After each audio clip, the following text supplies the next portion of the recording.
Hi, I'm Sally Stanton and welcome to Snacks and Suitcases, the podcast packed with tips, tricks and real-life stories to make travelling with kids of all ages a whole lot easier and way more fun.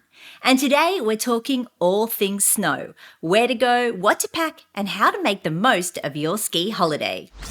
Mom, I'm cold. Okay, let's get started. Many years ago, I got my start in television as a snow reporter down at Perisher Ski Resort, and that's where I met today's guest, Christie Hampton.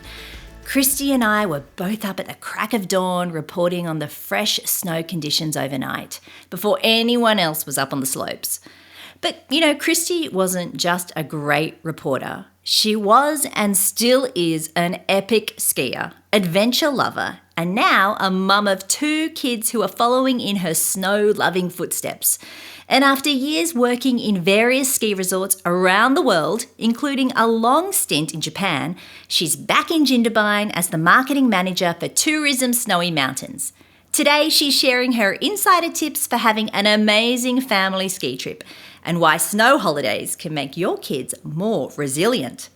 But first, a quick note. We had a few little audio issues. This is one of my very first podcast episodes, so please stick with me because Christy's advice is just too good not to share. So grab a hot chockey, get cozy, and let's hit the slopes. Christie Hampton, I'm so happy you're joining me on Snacks and Suitcases. Sally, thank you so much for having me. It's fantastic to talk to you. You too. Now, it has been a long time since we worked together at Perisher. It really has. I feel like we were babies ourselves. It was that long ago. But it was so much fun, wasn't it? Yeah, we had so much to do. That was a hard job. We had so much to do before 9 a.m. every morning. We did live TV, radio, pre-recorded. We were also doing publicity, and we had the most important thing, the snow facts. I know. It was that long ago. We didn't even have Facebook or MySpace. Great. It was great. It was a really good introduction to media. We learned a lot, and like I said, we managed to have a really fun time as well. So, Christy, you pretty much grew up on the slopes, didn't you? Yeah, pretty much. I grew up in Canberra, which is really close to the snow. Yeah, if people are listening from overseas, yes, Australia does have snow. That's so true. I didn't even think. Yes, we do. We actually have multiple ski resorts. We do. There's a couple of different areas that you can go skiing in both New South Wales and Victoria. And where I grew up was really only about 2 hours from the ski fields. So that was great. My parents were really into it. And then eventually I moved even closer to the snow so that I could ski even more and got a job with Sally Stanton in the media department. So that's me. And I remember we poached you from guest services, didn't we? You did. Controversial. Pretty sure you were headhunted because you've also had lots of other different jobs in ski resorts. Were you not an instructor at one point? Yeah. I taught skiing overseas and worked in ski shops while I did my uni degree. Just obsessed, really, to be honest. Obsessed. Do you know what I remember from you working as an instructor? I think you told me you worked in Vail or Aspen and they had Ralph Lauren uniforms.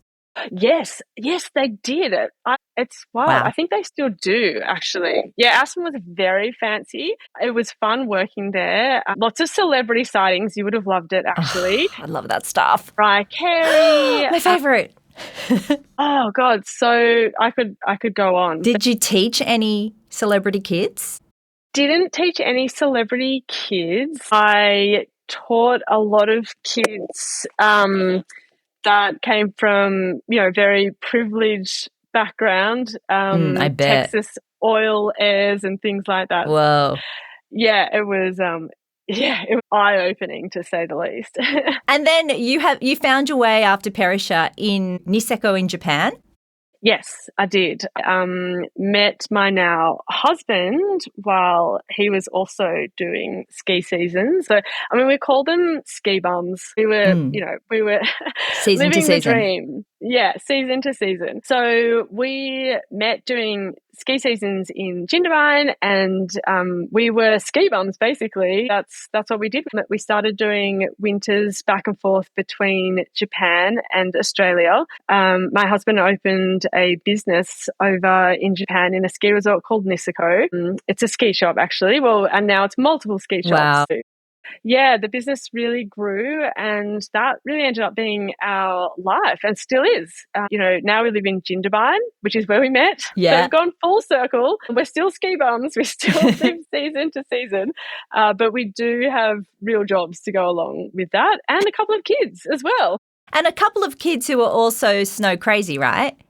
The kids are absolutely snow crazy. So they have been skiing both, they're now 11 and 9. They've been skiing since they were 2, and we started taking them overseas to ski from 4 months old. Yeah. Wow. Yeah. I mean, they didn't ski at that age, obviously, but that's the age that they started traveling between Australia and Japan. Has there been a time when they were just not interested in, following mummy and daddy's love of snow? Yes. So the journey to skiing as well as they do now has been a roller coaster, and especially with my daughter, actually. So she's the older one. She's 11. I've got one story for you about when she was really little, like her introduction to snow, and we nearly stuffed it completely.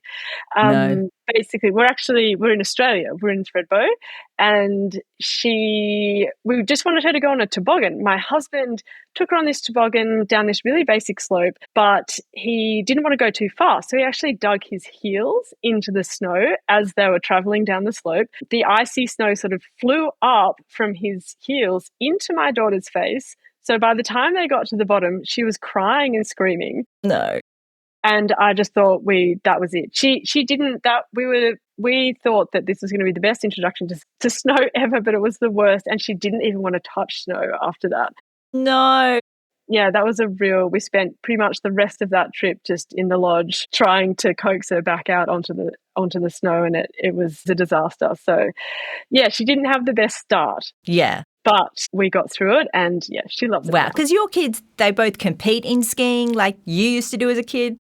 Yeah, they do. My son is heading more towards being a park skier. Terrain park, yeah. He's a park monkey, is that what they say? They call them park rats. Park rats now. Okay, I'm a bit slow with the lingo. Ski bums, park rats. None of this terminology is sounding great, but they are the ones that you see going off the big jumps, hitting the half pipe. You used to do a bit of that back in your day. I was that. Yeah, I did. I tried. Not anymore. I feel like I did. Oh God, no! I broke my leg. Do you remember that? Yes, actually? I do. Yes, but you were still skiing on it. I remember.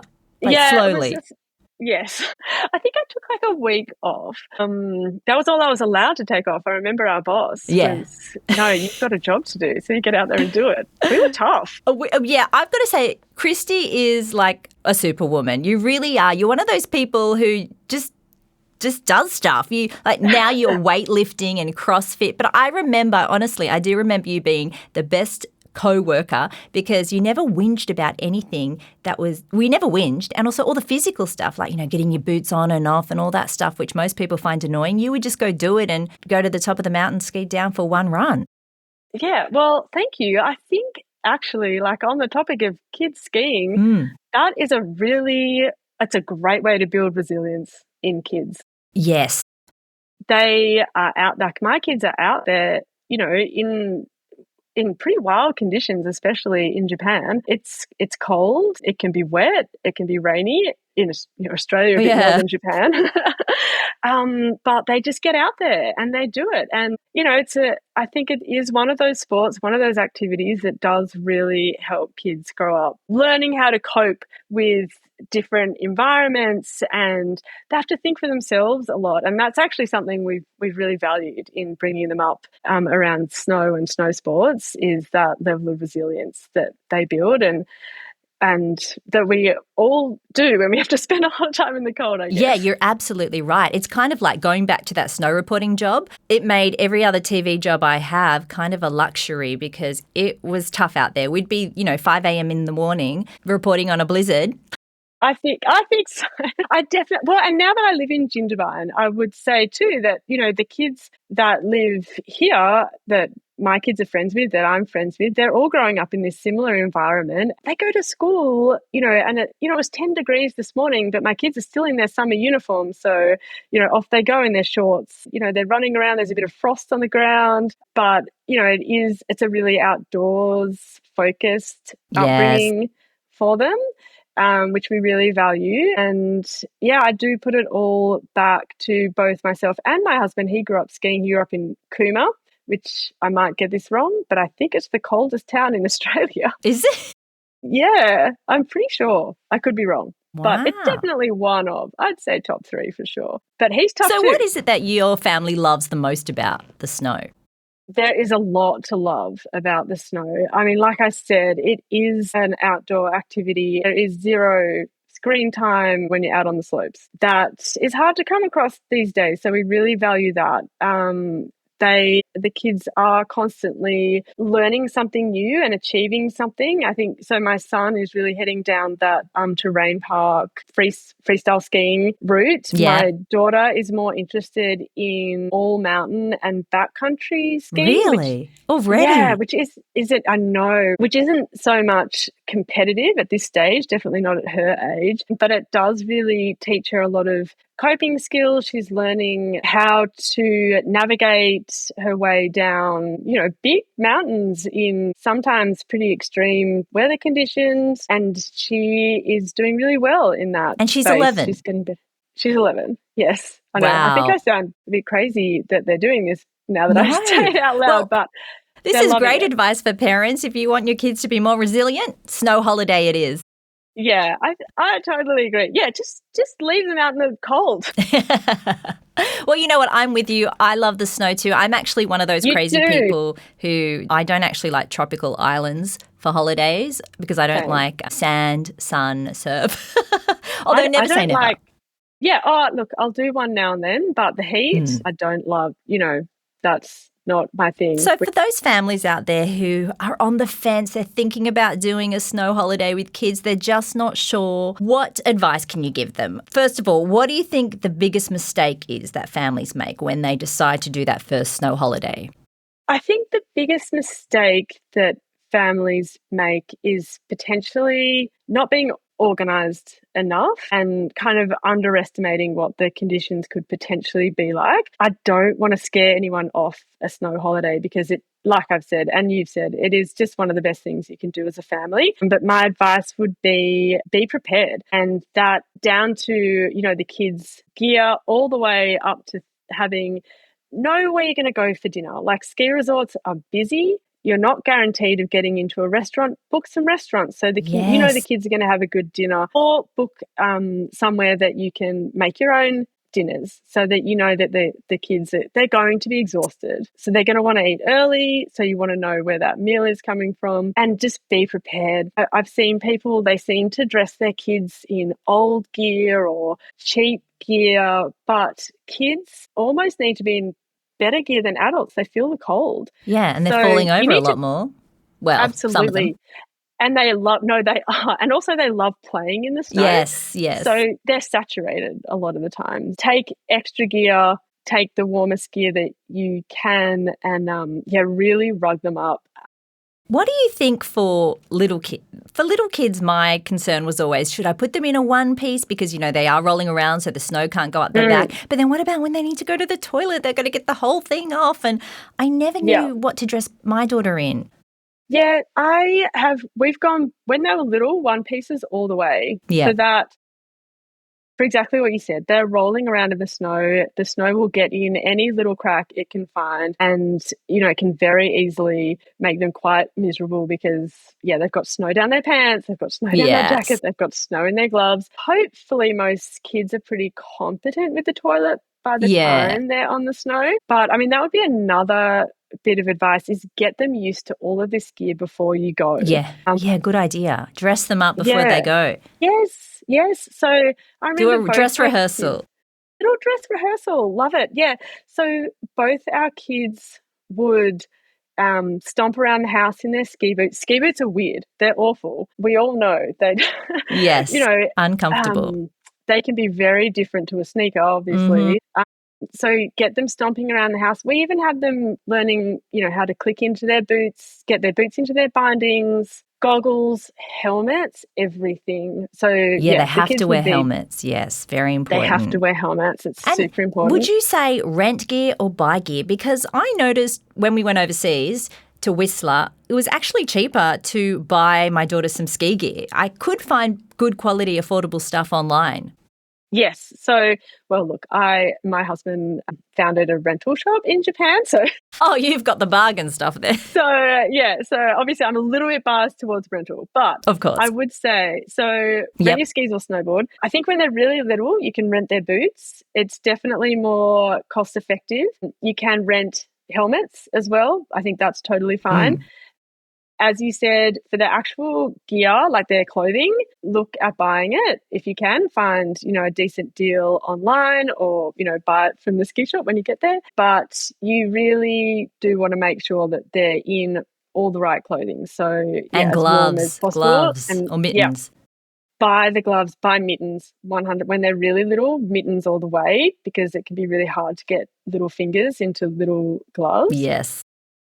Buy their goggles because you want really good ones. And then you will have to buy like their thermal, their base layer and their mid layer as well, and their socks. Like these things are so important. Yeah, and I guess it also depends on whether they're having lessons or not. So just to go back to that, is there a good age for kids to visit the snow? Because that is like one of those questions I always get asked, but what's the best age to go? They're too young or they're just not going to be into it.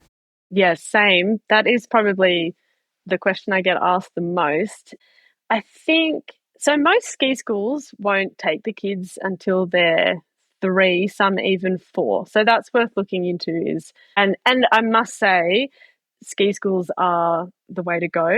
We had our kids in ski schools from the age of 3 and it was fantastic. We dropped them off at Thredbo land of a morning or, the ski school rhythm rides that they go to in Niseko, and they'd be so happy. The instructors are fantastic. They're excellent at what they do. They get the kids out on the slopes. They have a really fun time.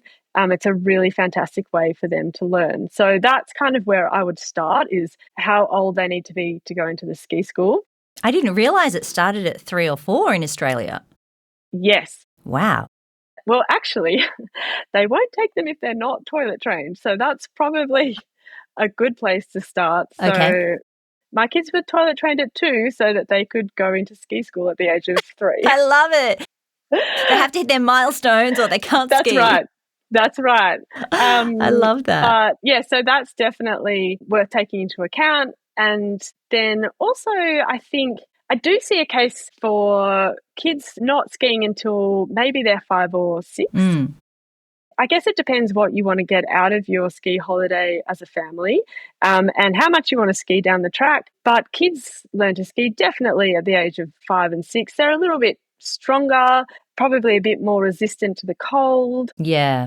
Maybe a bit more willing to go into ski school. And, ski holidays aren't cheap. So you do want them to be at an age, I think, where they're going to enjoy it and you're going to enjoy it as a family. So I think that, you might want to wait a little while if you really want them to get the most out of it.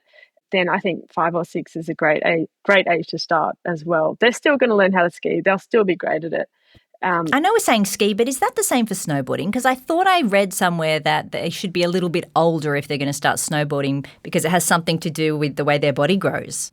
Yeah, so I don't snowboard, but obviously we're friends with a lot of snowboard families, and a lot of them, and I don't want to say, which is better, but this is just in my experience and a lot of the families that we're friends with, they will start their kids skiing first and then they transition into snowboard. And that happens really naturally because, if your family's all snowboarding, then the kids are naturally going to want to snowboard. But I feel like learning to ski is just a little bit bit easier for them. I mean, I'm with you. Platforms. I snowboard. My daughter has started with skiing.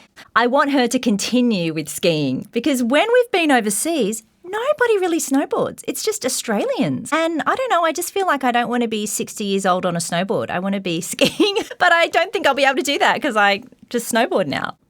Well, Sally, if you wanted to learn to ski, there's no age limit on learning to ski. It's like riding a bicycle too. I've heard that too, but I don't know. Yeah. I don't know. You could actually, interestingly, a lot of our friends that snowboard the adults, the parents, have transitioned to skiing to help their kids learn, because it's a lot easier to be on skis and kind of drag your kids around with a ski pole or something like that. And you've got the two, you can skate, you've got the two platforms, you're less likely to fall over. That's not to say that we don't have friends whose kids snowboard from day dot, and they all snowboard and they all learn and they all get there. I've seen it on social media, like Tora Bright's little babies snowboarding from birth, Yes, I think so. But I mean, I'm pretty sure that her kids started out skiing for a little while. Really? Maybe the first, so I think that's well, if you don't know who Tora Bright is, she's one of the greatest snowboarders in the world. She's Australian, and she got her kids skiing first. Yes. So, let's fact check that, Sally. Yeah, we'll fact check. I'm pretty sure that that's how they've started, and now that her eldest is that little bit older, that they're transitioning into snowboarding. But, I see. I think you can go either way. Either way, they're going to get there. Maybe it's just a little bit easier to start out skiing. Now, I do remember that, I'm not sure about Australia, but I know in Whistler in Canada, they have a daycare for kids who are too young for ski school or who don't want to go to ski school. And so the parents are off skiing, the older ones might be in lessons, and they're in like a daycare at Whistler. That sounds awesome. Yes, definitely daycares are a great option. We did that with ours when they were really little in Japan. They would go off to daycare, and the daycare would take them out onto the slopes for little bits at a time. So they'd just only be out in the elements for a little while, and they get to go tobogganing and building snowmen and things like that. I guess it totally depends. I mean, my husband and I are big skiers, as you know. So for us to get the most out of a ski holiday, we needed to have time on the mountain. The kids needed to be looked after. And I know the Club Med resorts have a fantastic kids club where they can either go skiing, and they do loads of other things as well, and it's for all ages. I think even babies can go, maybe not to the kids club, but they have babysitters there, and that's on my list to go to in Japan, the Club Meds. I think that would be fantastic. Yeah, I agree. And I think the fantastic thing about the Club Meds in Japan is that they're on snow. Yes. So you really only have to walk out of your hotel door and you're on snow. So the ski schools are all part of the hotel. It's all kind of under one roof. And I think that would be a fantastic and really easy way to get the whole family skiing. Yeah, I think when people are deciding on a place to go in Australia, this could be one of the mistakes actually. They think there's snow everywhere. Like they can just drive down and have some snow play on the side of the road, build a snowman. But it's not like that in Australia, is it? Jindabyne really doesn't get snow that often, and probably not enough to build a snowman. And by the way, building a snowman is really hard anywhere you are. It's not as easy as you think. Yeah. You're so right. It's never like in the movies or on the cartoons where they just build these perfect snowmen all the time. Like in Japan, the snow is too dry, and then in Australia, it doesn't seem to stick together at all. It can be wet but not stick. Yes. But your point is, 100% valid. It is actually really hard just to go and enjoy snow play. Yes. Unless you're sort of booked into an on-snow accommodation at one of the resorts. Unless you go to Selwyn Snowfields, which is a really fantastic family-friendly resort between Cooma and Jindabyne, or that's where you turn off at least, and they facilitate snow play really well. So, there's lots of ways that you can enjoy a snow holiday in Australia. You just have to make that choice, early, like do your research, work out what's best for you and your family, and you'll find an option that works. A lot of people talk about Corrin Forest, which I've never been to, and I think it's just outside of Canberra. Do you know much about that? I have had friends that have gone to Corrin Forest. I haven't myself, but I think that it's probably a great way to have your first ever experience on snow. I think it's all man-made snow. Yeah. Yes, I think it is. Which is totally fine. Yeah. I can't imagine it would be hugely expensive. And, it's not as far to go if you're from Sydney or something like that. Yeah, you'd want to look into it. If you're committed, you're ready to do that snow holiday with your kids and you're all beginners, where do you recommend going?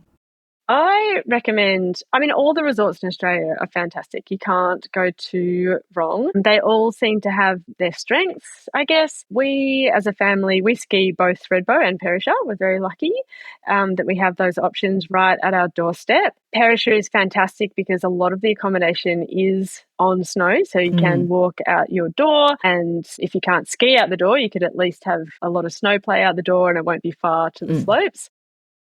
We absolutely love Thredbo. Thredbo Land is a fantastic experience for kids. You drop them off and the instructors meet them right away. They've got a really great place to go and have their lunch. Friday Flat is a perfect little learning area. Charlotte Pass is completely snowbound. I think that would be a great experience for a family. You have to get an oversnow, like a cat, to get there. So how fun would that be? I can't believe I haven't been to Charlotte Pass. It was always on my list when I was living at Perisher for 3 seasons, but I never got there. Because Charlotte Pass, it has a shorter season, doesn't it? Not necessarily. They're actually they're the highest resort in Australia, so their snow can stick around for just as long as the bigger resorts. It is just really unique because there's no cars. You have to get there with oversnow transport, and once you're there, you're really just having a snowbound holiday. So that would be really fun. Such a fun adventure for kids. And if you're trying to do it on a budget, you could stay in Jindabyne as well and drive up the mountain every day. That's probably what most people do, right? I don't know. That's a really good question. I'm not sure if it's most people, but it's definitely a lot of people because it is a more budget-friendly option. Just be aware that it can be a 30-minute drive in the car up a windy road. Road conditions can be, tricky because you're in the snow, as we know. I know people also have to keep in mind you still need to have chains in the car even if you're not going to use them, right? If you don't have a four-wheel drive. So in Australia, So if you don't have a four-wheel drive, you must carry chains at all times. You must carry chains in the national park. Yes. You remember that from your snow reporter days. I do, and because I hate putting chains on. My first day on the job, I had to put chains on my little rental car that I was with my friend. She drove me up the mountain in a rental car and then she drove it back and we had to put the chains on in a blizzard. It was a horrible experience. I still hate doing it to this day. Oh, no, I don't think it's fun for anyone. But I would say about staying in Jindabyne, it is a really great option if you're looking for a holiday with a whole bunch of other things to do as well. There's lots of restaurants, there's lots of activities to do off the slopes. It's a really great little town. So definitely staying in Jindabyne is a really good option for a snow holiday for sure. Do they have shuttle buses that go up the mountain? Because they didn't back in the day. They do have them now, which is so good. Wow. Yes, so you can get a shuttle bus from Jindabyne to the major resorts, so Thredbo and Perisher, and the ski tube, because, the ski tube. Yes. The train that takes you to the resort. Yeah. I know. Like in my head, the ski tube, there's a ski tube. But I was telling someone about the ski tube the other day, and they're like, a train that goes through the snow? What? We have that in Australia? I know. Yeah, it is. That's exactly what it is. I agree. It doesn't. It's so fun, and it's a really great way to get to Perisher because you avoid some of that road travel and you can avoid some of the congestion as well. So jump on the ski tube, takes you straight onto the slopes. Yeah, it's a really easy way to access the resort. Yeah, and that's only for Perisher as well. That's correct. If you want to do a bougie, luxurious holiday, what do you recommend? I mean, any overseas resorts?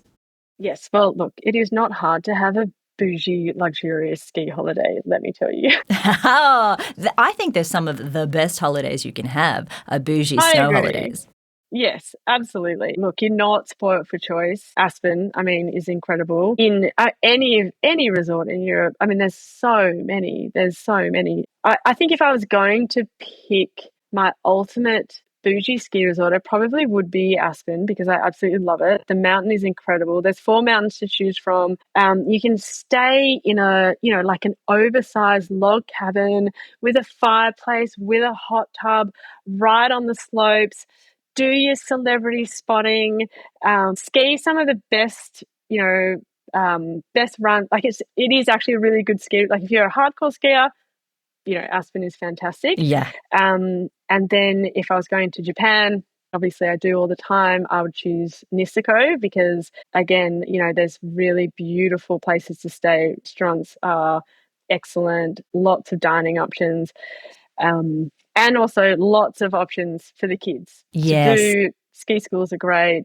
The best resort I stayed at, I think, was in Niseko years ago. It's probably different now. It might have been the Prince Hirafute Hotel, and we had a private onsen on the balcony, which I think they call a rotemburo, and then they had like icicles hanging down from the window overlooking the runs. We could just ski in, ski out, and had the best breakfast and my favourite thing, karaoke booths in the hotel.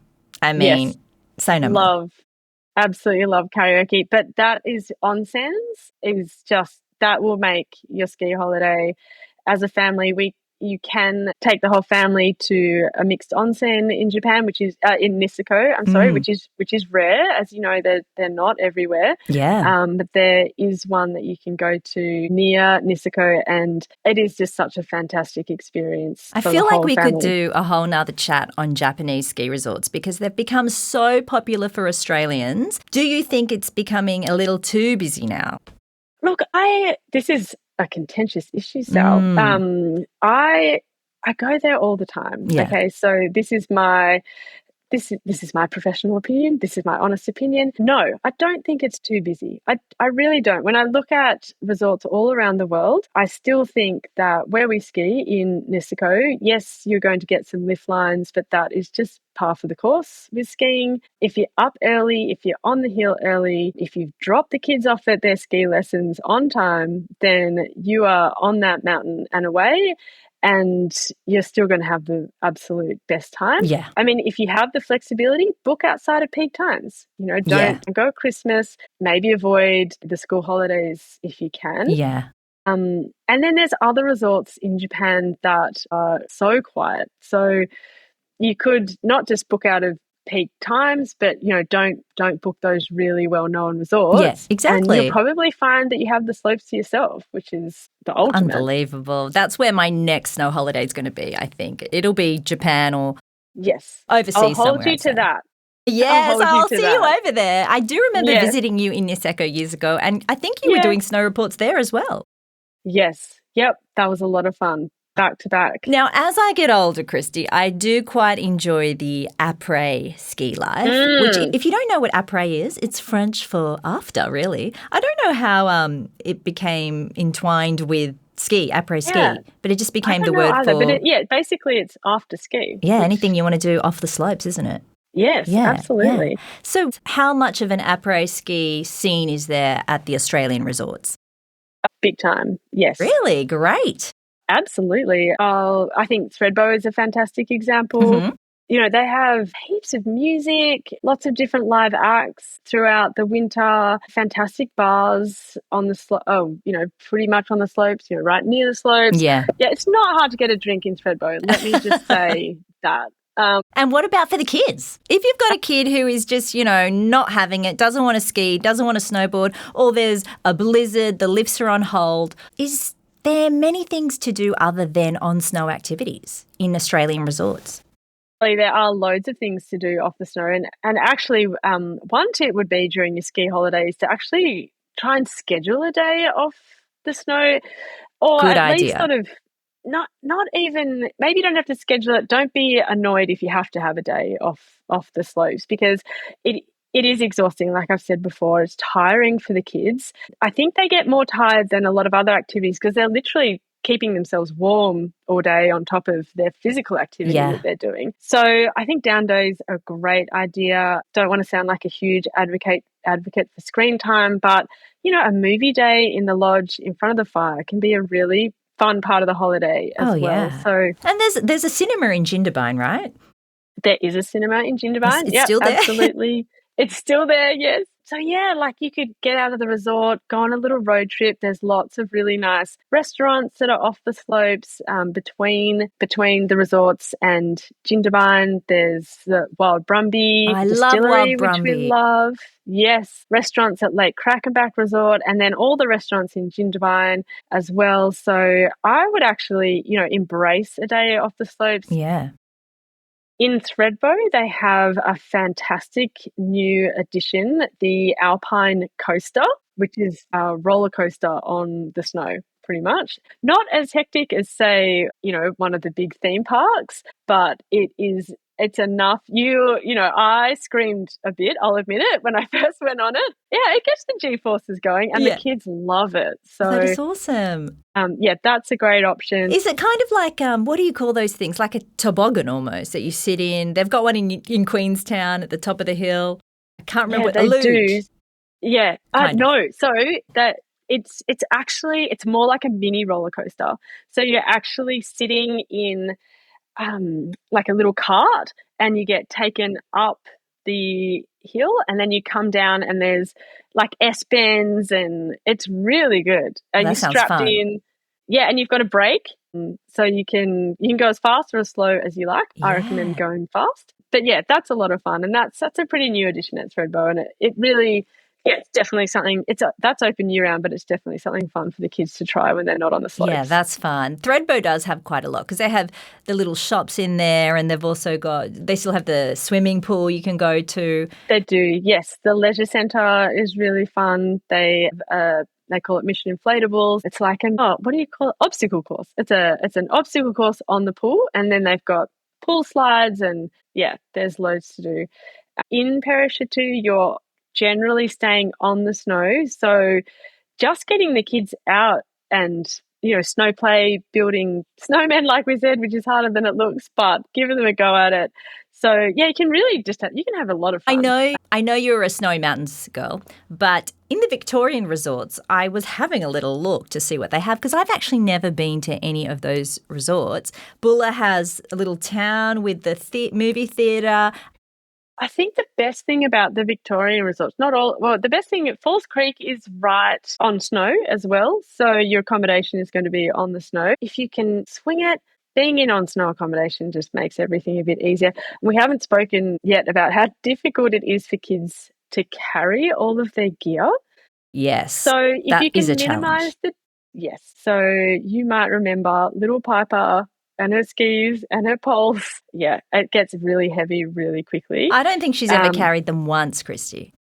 Well, she's big enough now too, Sal. Let me tell you, she could do it now. Yes, but when they're little, they really can't. Like it's too much for them. So if you can minimise the distance that you or the kid have to carry the gear, then that's a plus. Actually, I have a friend who, when his kids were little, he would always connect a carabiner to his ski pants, and then he would just clip the kids' helmets on there, their goggles on there, everything, and then shove their gloves into the helmet, everything he could, so that his hands were free to either wrangle the children or to carry their stuff. I just thought that was genius. Hands free, and that was a great invention. What a great hack. I was going to ask you if you do have any tips or hacks like that to make snow trips easier with kids. Do you have any others, Christy? Please help us. Well, I know I've talked about ski schools a lot, but that is honestly, it's probably the biggest hack. They are going to have the best time. They're going to learn how to ski.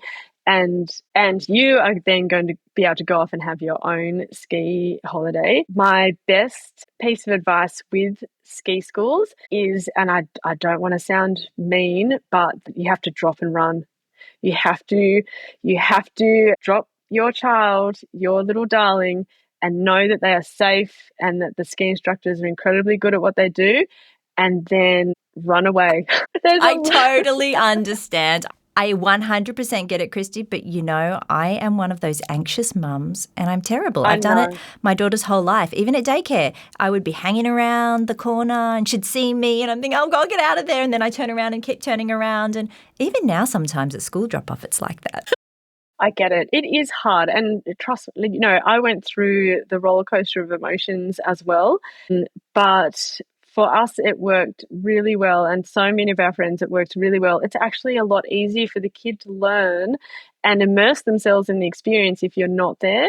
Yeah. And it's much easier for the instructor. Absolutely. So the instructor is going to be able to do their job a lot better if there's not, 5 or 6 parents hanging around watching them or taking photos. If something goes absolutely haywire, they will call you. So yes. it's like daycare or anything else. It's completely fine. You're exactly right, and I'm not going to hang around anymore. I'm pretty sure that you can track them on an app, or perhaps it's on their ski pass. You can actually see where they've been that day. I know that's how it works in some ski resorts. It definitely does in some. So, a lot of the resorts, Perisher definitely, you can see where they're skiing on the app. Yeah. So that's fantastic as well. And I mean, if you're really worried, you could pop a little air tag in their pocket or something like that. The air tags are great. The watches are great, that you can track them on their GPS, on their watch. There's so many tech tricks now. There are a lot of tech tricks. My daughter now is old enough to have an Apple Watch, and that is fantastic. Yeah. Because it's not a screen, so she's not tempted to, jump on YouTube or anything like that. But we can call her, we can text her. My son, who's only 9, he's probably a little bit young for that. So he has one of the watches I think you're talking about that are Space Talk? Yes, Space Talk. It's pretty good. My daughter's got it. This is not an ad. Yeah, no, they are. They're great, and it's quite chunky on his wrist, so he just chucks it in his pocket and away he goes. Yeah, actually, you're right. It is chunky. It would be hard under the ski jacket. It's hard under their stuff. Yeah. Look, I've actually got a good idea, a bit of a hack. When you put your skis and snowboard down to, go for lunch, I always take a photo because my memory's shocking these days. And, there's like 100 sets of skis and snowboards and everything. And you'd think I'd know. After all these years of doing it, I'd remember where it was. But with kids, I think it's just easier. Take a photo so you can know where it is, or ask your kids to remember. Good luck with that. No, I love the photo idea. I think that's fantastic. I'm going to steal that one, Sal. Thank you. Oh, I have another hack that not all parents are going to be into, but it worked really well for us. And that was pocket treats. Pocket treats, snacks. Snacks. No, that's what we're here to. Yes, that's what it's about with traveling. You've got to have the snacks. You've got to have the snacks. Well, I think with skiing too, they need to be high value snacks. We're talking jelly snakes here. Jelly snakes in your pocket. Yep, absolutely. Like they're running around. They're doing so much exercise. So bit of bribery with a jelly snake goes a long way. Total bribery. Hot chocolates too. Hot chocolates are hot chocolate fantastic. And cookie is what my daughter had after every ski lesson in Canada. And that wasn't from me. That was from the ski school and then all the stuff she had at home. But I mean, they're really exerting so much energy all day. They need the energy and they need, with the hot chocolate too, like they get an opportunity to go in, warm up, drink their hot chocolate. Yeah. Or if you like my kids, you spread it all over yourself. That's the best part about it, Christy. Look, if you're not a sugar household, and lots of people aren't, I'm sure you can pack whatever they think is a treat inside their pockets, protein balls or something. Yes. To get them by. Like whatever it is, we definitely put. So I would generally have snacks in every single one of my pockets, but we would also chuck snacks into the kids' pockets. They were generally not the quite so sugary ones because they would just be gone the minute they got on the first lift. And so actually Japan is great for that. Remember how in Japan everything comes in a little packet? Yes. So you can put little packets of biscuits in or whatever you can find that'll just give them a bit of energy throughout the day. Yeah. And I guess that would help with snow tantrums. I'm sure you've been through a few of those. Yes, we've had our fair share of snow tantrums, and that's when the high value snacks come into play. That's for sure. I love it, the high value snacks. I'm going to use that now. I also think they are working so hard during the day. A little bit of screen time at the end to wind down is okay. Listen to me, I'm the world's worst mum. But if they don't want to keep going with the skiing, you can use a little bribery. At the end of the day, there's going to be screen time, and kids will sleep so well at the snow. Yeah, they absolutely will, and it's all about. We keep saying, but it's true, they're exerting so much energy. So a little bit of downtime at the end of the day it's a really good idea. And, you can couple that with a nice warm bath. Hot tub. And some time in front of hot tub, totally. Some time in front of the fire playing and reading and things like that. Just anything you can just to get them to actually chill because they're going to want to play in the snow until it's dark and beyond. you almost need to curb that a little bit just so that they've got enough energy for the next day. Yeah. My daughter she's always the exception to the rule because she just isn't a great sleeper. She's got so much energy and she doesn't need much sleep. And when we did our last, I think it was Queenstown, she just really is one of those kids in classes that cruises by. She's like a fair weather skier, she just wants to take it easy. And we were out on the mountain, we saw her skiing and I noticed that the whole class went over these little rollers, over these little bumps, and then she was still at the top. And I see the instructor have to, duck leg walk, waddle up to the top again, traverse up. And we're like, what's going on? She went, Piper doesn't do the jumps or the rollers. So I walk back up and then she follows a different path. Oh, my goodness. Cute. But this is how amazing these instructors are, I know. they are hiking up and down the mountain. They're picking kids up out of holes and making sure that one's doing the jumps and one is not doing the jumps. Like, as a parent, that's exhausting, right? We don't have the energy for that. But these instructors, they're all over it. Yeah, the instructor said, she also doesn't like to get off the chairlift. So she just goes around and then they have to, stop and rescue her every time. Piper. But you know what? Hilarious. At the end of that trip, she was almost skiing better than I was snowboarding. Oh, they pick it up so fast. Yes, they really do. See, my son, very different off every jump he can find. So that's a challenge in itself.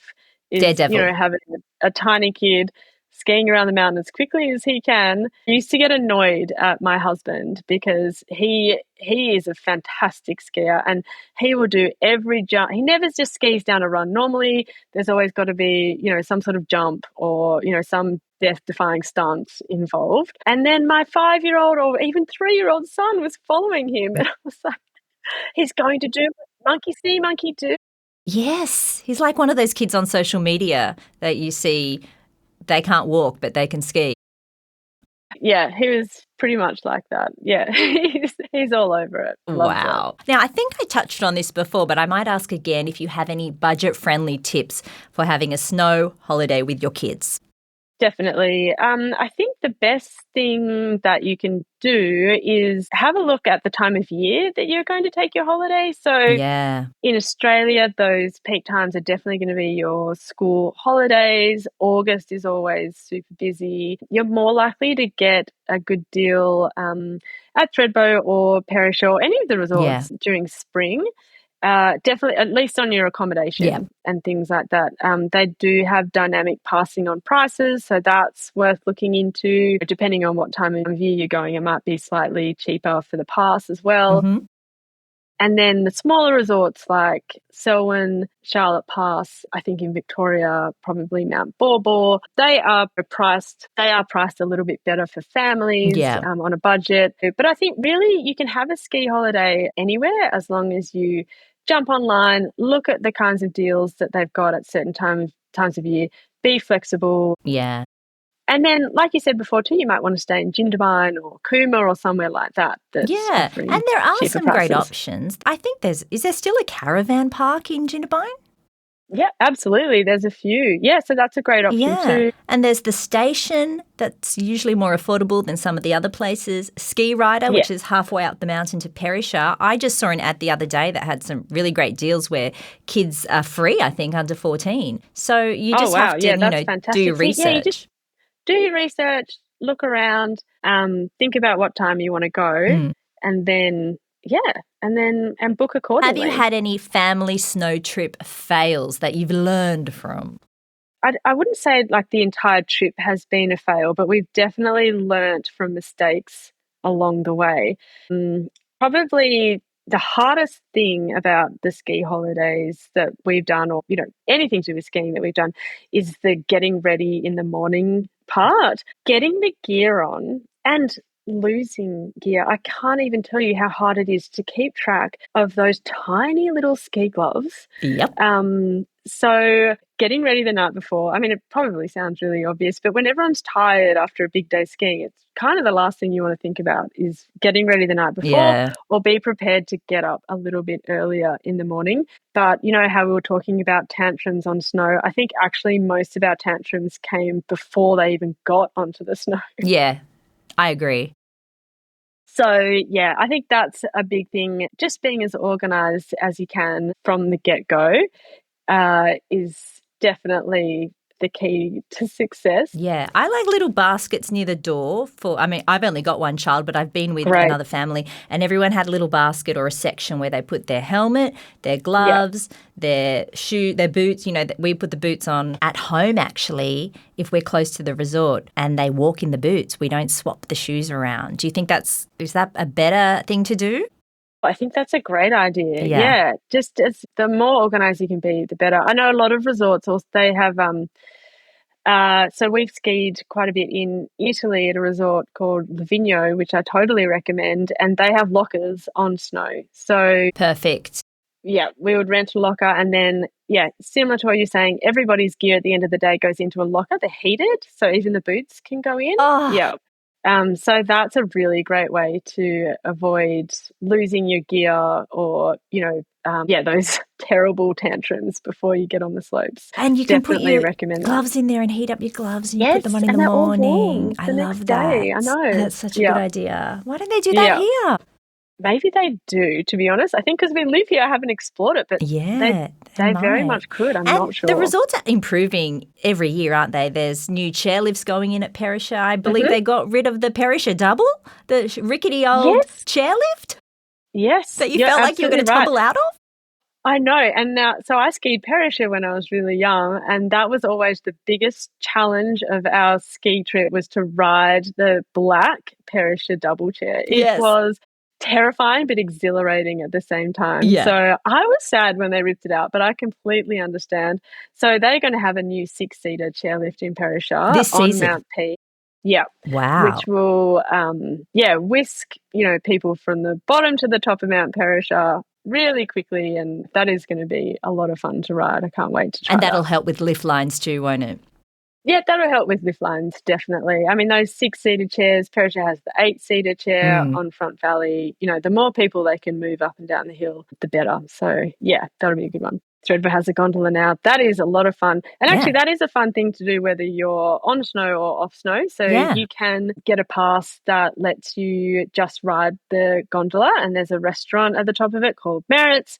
So that's really fun if you're looking for something to do that doesn't, not skiing or snowboarding. Yeah. And then, it is just being in a gondola is so great because you get that little chance to kind of warm up, chill out a little bit, escape the elements, and then you're just, delivered onto the slopes really easily. So, that's been a great addition to Thredbo for sure. This has been fantastic. There's so many great tips, but anything else you want to mention? Yeah, so I think we touched on it a little bit before about getting the kids into the gear before they hit the slope. So walk around the house in your ski boots and things like that. But we did a lot to sort of get our kids ready for the snow, including watching anything we could find about skiing or snowboarding on TV, reading to them. There's really cute books that you can get where, the little bunny has his first day in ski school, because all of these sorts of things are so foreign to the kids. Reading to them, watching, maybe this is when YouTube comes into play. You can get them prepped for their day on the slopes well before you actually get there. And then it's kind of like, it's really fun too, like getting them all hyped up for their first ski holiday. So definitely reading, watching what you can on TV, and talking about it as a family over dinner and things like that is a really great way to get the kids ready. And you know what? A snow holiday, I do understand when people think it's all too hard, but, it's too cold, you can't control the weather and all that kind of thing. But for me, even if it's, a bad weather week or something, you just need one day that's magical, like, blue sky, you're snowboarding down the slopes, your hair's blowing in the wind, your kids are happy in ski school, you get back and, you can have a hot tub with some mulled wine, a crackling fire, and it just makes the whole trip worth it. It really is one of those things. I completely agree. And you can get addicted to it. You can easily, and the kids will, so watch out for that. But I think it's probably, so I still go skiing with my kids and my parents. So that's 3 generations all on the slopes together, all experiencing this fantastic activity. The kids are bonding with their grandparents. I'm sure there's other things out there that people do across three that's, intergenerational like that. But I think because you're outdoors and you're in the elements and you're sort of all having this experience together, just makes it that much more special. It might seem hard at the start, but it's absolutely worth persevering, because I don't think there's another activity like that you can do that's as rewarding for the whole family. Well, I think you've sold it. You've sold it to everyone who was on the fence. Great. They're ready to go. They're ready to go. Book Great. that holiday and they can see you. Have a whole lot more new skiers on the mountain this winter. I can't wait. Absolutely. Well, I'll be back. I'll see you on the slopes. Thank you so much, Christy. But before you go, I want to do my final fast 5 questions. Are you up for them? Okay, shoot. I'm ready. Here we go. Window or aisle seat? What's your pick? Aisle seat, absolutely. I am really well hydrated and I need to pee a lot. So I do not want to be climbing over my sleeping child, potentially waking them up at any point during our flight. So aisle seat for me. If budget wasn't a factor, what's your dream destination? To ski, like I said, I think, we'd be off to Aspen without the kids. I think my husband and I would be heli skiing, literally anywhere. I'm not fussy. Complete this sentence. I never go on holidays without my... I never go on holidays without my books. I'm a reader, but also activewear. I'll go to a gym anywhere that I can. I'm an activewear tragic. What's your travel style, backpack or suitcase? Suitcases now that I'm all grown up. When I was younger, backpack, but I've got a lot of stuff I need it to be organised. I feel like you can organise your stuff better in a suitcase. Yes, and you can get those little capsule things now. Is that what they're called? Good. Packing cells. Cells. Yes, get the cells. I love those. And finally, what snacks do you pack, Christie Hampton, in your suitcase? So I think we've covered how important high-value snacks are. I think Aussie treats are just the best. So we take them with us, like jelly snakes. I love jelly snakes. I love them. For me, for the kids, for the whole family. And you don't want to be stuck overseas without your jelly snakes. Yeah, they're always in my bag or somewhere on my body, probably. Somewhere on your body. Oh my God. Okay. Well, thanks again, Christie Hampton. You really are a snow expert, and I will see you on the slopes very soon. I can't wait, Sally. We'll see you soon. Bye. Bye. Oh, what a fun chat with Christy. I'm seriously craving jelly snakes now. Yum. She's got the best advice. Fingers crossed I'll get her back on soon to talk all things skiing in Japan and maybe even a few other international resorts. If you've got any questions about today's episode or about skiing adventures overseas, definitely get in touch. I'll pop links to our recommendations plus contact details into the show notes. And hey, if you enjoyed the episode, glitches and all, it would mean the world if you could please leave a quick review. I'd love to hear what you think. Don't forget to hit subscribe so you never miss an episode, and share it with your fellow travel-loving friends. Until next time, happy travels! And don't forget the snack!